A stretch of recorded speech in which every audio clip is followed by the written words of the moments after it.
Today is Friday, the 13th of October. Welcome to Safira FM Christian News Service. We invite you to review news from Poland and around the world. The World Council of Churches has postponed its first meeting assessing the situation in Ukraine. Practical and political barriers, preventing the Ukrainian Orthodox Church and the Orthodox Church of Ukraine from participating, were stated as reasons. Although the meeting has been delayed, the organization remains committed to peace building. General Secretary, Pastor Jerry Pillay, has visited Kiev and Moscow, emphasizing the necessity for dialogue among denominations and praying for peace. Poland's Chief Rabbi, Michael Shudrick, invites people of goodwill from various nationalities and beliefs to a collective prayer for peace on October 13th at 2 p.m. near the Column of Sigismund III Waza in Warsaw. He emphasizes that the prayer is directed to the common God of Jews, Christians, and Muslims.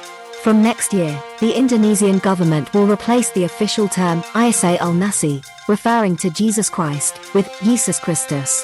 This change indicates a departure from the long-standing tradition of using Quranic terminology. Notably, in Indonesia, both Muslims and Christians use the Arabic word Allah to refer to God in every denomination.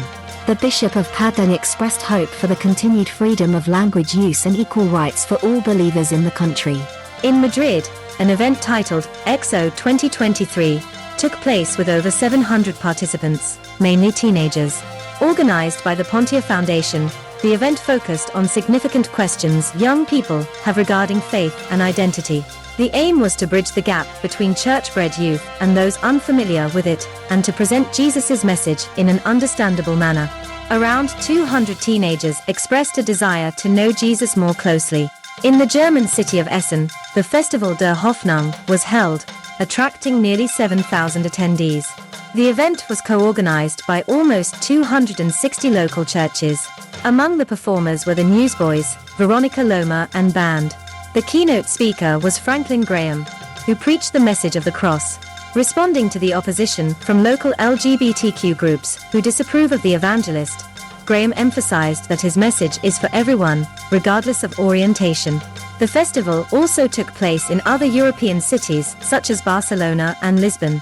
A new report from the Gallup Institute describes that religious individuals tend to be more optimistic, have stronger social support, and are more involved in their communities compared to non-religious individuals.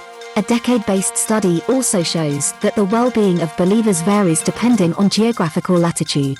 Greg Locke, a pastor from Tennessee, wrote a book titled Cast It Out, The Call to Set People Free. The author explains what the Bible says about liberation from troubles and fears. He wants us to understand the importance of liberation for the church and for each of us.